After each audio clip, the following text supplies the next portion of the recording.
ত্রয়োদশ সংসদ নির্বাচনকে সামনে রেখে মনোনয়ন বাতিল হওয়া প্রার্থীদের আপিল চলছে দ্বিতীয় দিনের মতো।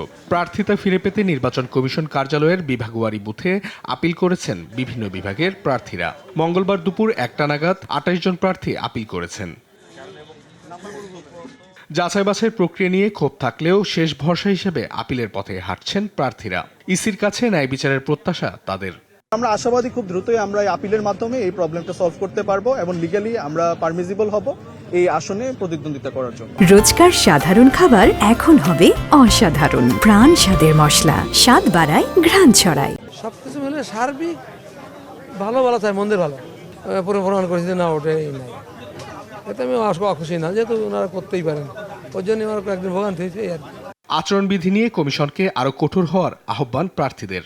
2-3-4টে মামলার এখনো ক্লিয়ারেন্স পাইনি, সেগুলোরও হয়ে যাচ্ছে, বৈধ হয়ে যাচ্ছে। এটাকে স্থগিত রাখলেও পারতেন। যাচাই বাছাই 726 জন প্রার্থীর মনোনয়নপত্র বাতিল হয়েছে। তারা 9 জানুয়ারি পর্যন্ত আপিলের সুযোগ পাবেন। 10 থেকে 18 জানুয়ারি এই আপিলের নিষ্পত্তি করা হবে। অঙ্কন চৌধুরী, দেশ টিভি, ঢাকা।